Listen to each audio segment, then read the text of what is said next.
जाति की संस्था का विनाश उनकी सोच और दर्शन का बुनियादी आधार है। डॉक्टर अंबेडकर भारतीय संविधान की ड्राफ्टिंग कमेटी के अध्यक्ष थे और संविधान के हर शब्द पर उनकी सोच का असर है। भारतीय संविधान सामाजिक बराबरी का लक्ष्य हासिल करने का एक महत्वपूर्ण दस्तावेज है और उस पर डॉक्टर अंबेडकर की दार्शनिक सोच का साफ असर दिखता है। लेकिन अजीब विडंबना है कि भारत में लोकसभा के लिए आम चुनाव अक्सर अप्रैल के महीने में ही पड़ते हैं और इस महीने में उनकी राजनीतिक विचारधारा की धज्जियां उड़ाई जाती हैं। उन्होंने जाति के विनाश की बात की थी, लेकिन चुनावों के दौरान सारी जोड़-गांठ जाति के इर्द गिर्द ही मंडराती रहती है। जातियों के आधार पर ही वोटों की बात की जाती है। महात्मा गांधी के समकालीन रहे डॉक्टर अंबेडकर ने अपने दर्शन की बुनियादी सोच का आधार जाति प्रथा के विनाश को माना था।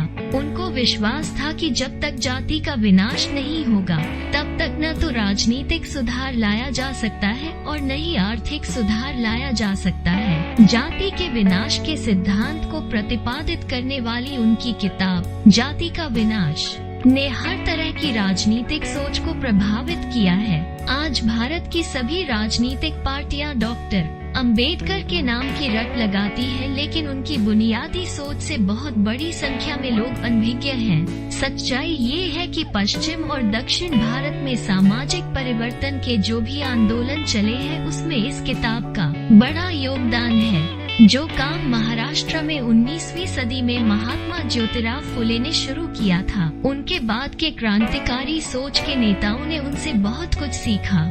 डॉक्टर अंबेडकर ने महात्मा फुले की शिक्षा संबंध को परिवर्तन की राजनीति के केंद्र में रखकर काम किया और आने वाली नस्लों को जाति के विनाश के रूप में एक ऐसा मंत्र दिया जो सही मायनों में परिवर्तन का वाहक बनेगा। डॉक्टर अंबेडकर ने ब्राह्मणवाद के खिलाफ शुरू किए गए ज्योतिबा फुले के अभियान को एक अंतर्राष्ट्रीय परिप्रेक्ष्य दिया। द एनाइलेशन ऑफ कास्ट में डॉक्टर अंबेडकर ने बहुत ही साफ शब्दों में कह दिया है कि जब तक जाति प्रथा का विनाश नहीं हो जाता समता, न्याय और भाईचारे की शासन व्यवस्था नहीं कायम हो सकती। जाहिर है कि जाति व्यवस्था का विनाश हर उस आदमी का लक्ष्य होना चाहिए जो अंबेडकर के दर्शन में विश्वास रखता हो।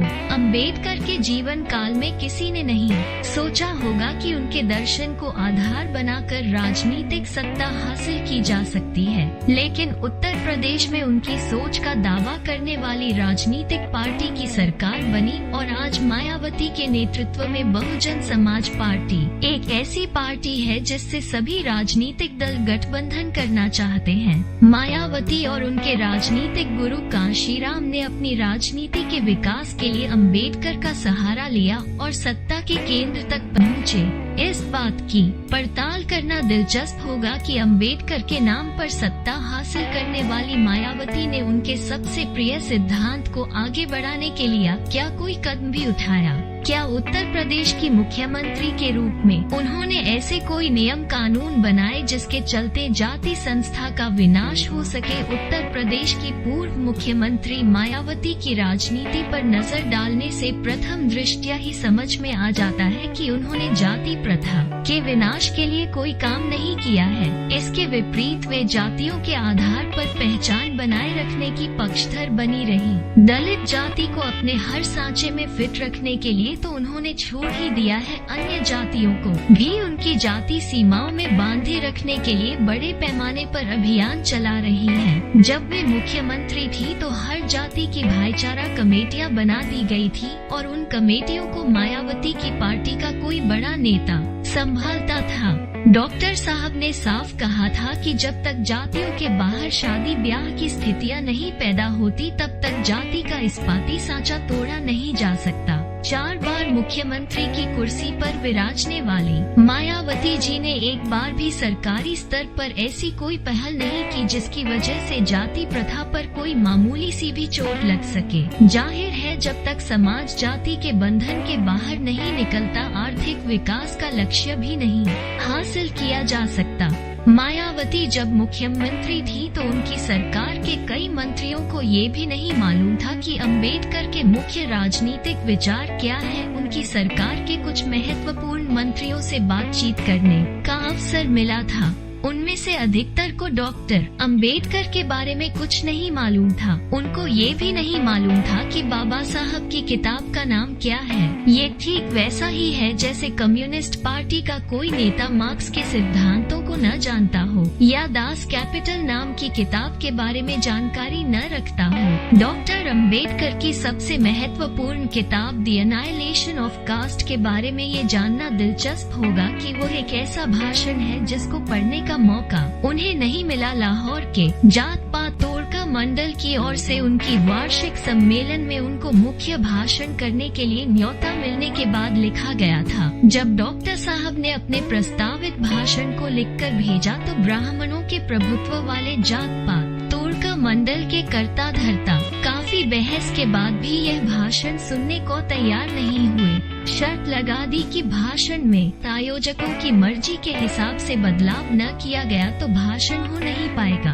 डॉक्टर अंबेडकर ने भाषण बदलने से मना कर दिया और उस सामग्री को पुस्तक के रूप में छपवा दिया जो आज हमारी ऐतिहासिक धरोहर का हिस्सा है। इस पुस्तक में जाति के विनाश की राजनीति, पॉलिटिक्स ऑफ कास्ट डिस्ट्रक्शन और दर्शन के बारे में गंभीर चिंतन भी है। इस देश का दुर्भाग्य है कि आर्थिक, सामाजिक और राजनीतिक विकास का इतना नायाब तरीका हमारे पास है, लेकिन उसका इस्तेमाल नहीं किया जा रहा है। डॉक्टर अंबेडकर के समर्थन का दम थूकने वाले लोग ही जाति प्रथा को बनाए रखने में रुचि रखते हैं और उसको बनाए रखने के लिए एड़ी चोटी का जोर लगा रहे हैं। जाति के विनाश के लिए डॉक्टर अंबेडकर ने सबसे कारगर तरीका जो बताया था वो अंतर्जातीय विवाह का था, लेकिन उसके लिए राजनीतिक स्तर पर कोई कोशिश नहीं की जा रही है। लोग स्वयं ही जाति के बाहर निकलकर शादी ब्याह कर रहे हैं। यह अलग बात है। इस पुस्तक में अंबेडकर ने अपने आदर्शों का जिक्र किया है।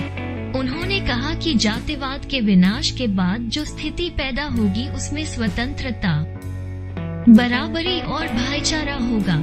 एक आदर्श समाज के लिए अंबेडकर का यही सपना था।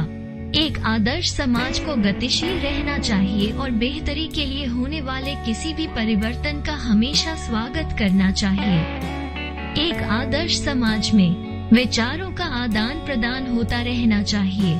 अंबेडकर का कहना था कि स्वतंत्रता की अवधारणा भी जाति प्रथा को नकारती है। उनका कहना है कि जाति प्रथा को जारी रखने के पक्षधर लोग राजनीतिक आजादी की बात तो करते हैं, लेकिन वे लोगों को अपना पेशा चुनने की आजादी नहीं देना चाहते। इस अधिकार को अंबेडकर की कृपा से ही संविधान के मौलिक अधिकारों में शुमार कर लिया गया है और आज इसकी मांग करना उतना अजीब नहीं लगेगा, लेकिन जब उन्होंने उनके दशक में ये बात कही थी तो उसका महत्व बहुत अधिक था। अंबेडकर के आदर्श समाज में सबसे महत्वपूर्ण मुद्दा है बराबरी। ब्राह्मणों के आधिपत्य वाले समाज ने उनके इस विचार के कारण उन्हें बार बार अपमानित किया। सच्चाई ये है कि सामाजिक बराबरी के इस मसीहा को जात पात तोड़कर मंडल ने भाषण नहीं देने दिया, लेकिन अंबेडकर ने अपने विचारों में कहीं भी ढील नहीं होने दी।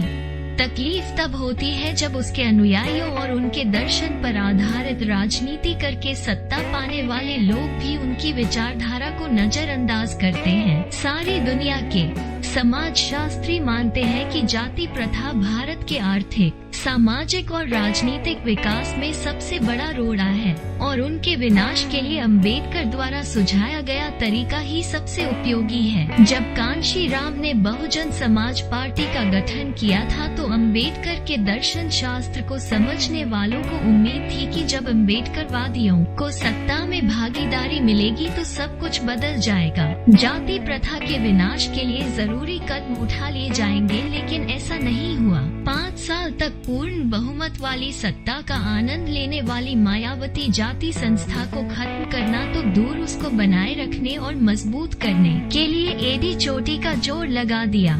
लगता है कि अंबेडकर जयंती या उनके निर्वाण दिवस पर फूल चाहते हुए फोटो खिंचाने वाले लोगों के सहारे जाति प्रथा का विनाश नहीं किया जा सकता।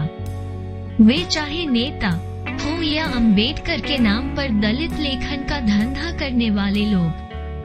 जाति का विनाश करने के लिए उन्हीं लोगों को आगे आना होगा जो जाति प्रथा के सबसे बड़े शिकार हैं। जाति प्रथा का विनाश, अंग्रेजी annihilation of caste, doctor Bhimrao Ambedkar द्वारा लिखे गए श्रेष्ठतम एवं प्रसिद्ध ग्रंथों में एक है। इसका प्रकाशन वर्ष 1936 में हुआ। इसमें तत्कालीन जाति व्यवस्था का घोर विरोध किया एवं उस समय के धार्मिक नेताओं का भी विरोध किया गया। यह एक ऐसा भाषण है जिसको सार्वजनिक रूप से पढ़ने का मौका उन्हें नहीं मिला। भाषण लाहौर के जात पात तोड़कर मंडल की ओर से उनकी वार्षिक कॉन्फ्रेंस में उनको मुख्य भाषण करने के लिए न्योता मिलने के बाद लिखा गया था। जब डॉक्टर साहब ने अपने प्रस्तावित भाषण को लिखकर भेजा तो ब्राह्मणों के प्रभुत्व वाले जात पात तोड़कर मंडल के कर्ताधर्ता काफी बहस के बाद भी यह भाषण सुनने को तैयार नहीं हुए। शर्त लगा दी कि भाषण में आयोजकों की मर्जी के हिसाब से बदलाव किया जाए। अंबेडकर ने भाषण बदलने से मना कर दिया और उस सामग्री को पुस्तक के रूप में मई 1936 को खुद छपवा दिया।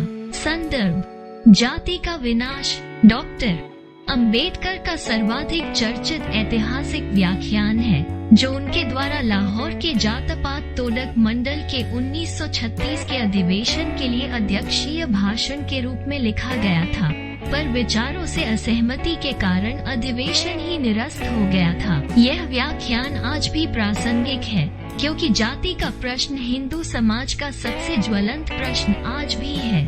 डॉक्टर अंबेडकर पहले भारतीय समाजशास्त्री थे जिन्होंने हिंदू समाज में जाति के उद्भव और विकास का वैज्ञानिक अध्ययन किया था। इस विषय पर उन्होंने पहला शोध कार्य 1916 में किया था जो कास्ट इन इंडिया नाम से चर्चित है। उन्होंने अकाट्य प्रमाणों से यह साबित किया है कि बालिका विवाह, आजीवन वैधव्य और विधवा को जिंदा जलाकर मारने की सती प्रथा का चलन एक स्वतंत्र वर्ग को बंद वर्ग में बदलने के तंत्र थे। इसी तंत्र ने जाति व्यवस्था का विकास किया। वे जाति का विनाश में वर्ण व्यवस्था की कटु आलोचना करते हुए उसे दुनिया की सबसे वाहियात व्यवस्था बताते हैं। उनके अनुसार जाति ही भारत को एक राष्ट्र बनाने के मार्ग में सबसे बड़ा अवरोध है। इसलिए वे कहते हैं अगर भारत को एक राष्ट्र बनाना है तो जाति को समाप्त करना होगा और इसके लिए जाति की शिक्षा देने वाले धर्मशास्त्रों को डायनामाइट से उड़ाना होगा। डॉक्टर अंबेडकर की भी भावना थी। इसे पाठकों और शोधार्थियों के लिए एक बेहद उपयोगी संस्करण बना दिया है। इसमें उन स्थलों, विद्वानों, ऐतिहासिक घटनाओं, उद्धरणों और धर्म ग्रंथों के बारे में जिनका संदर्भ डॉक्टर अंबेडकर ने अपने व्याख्यान में दिया है।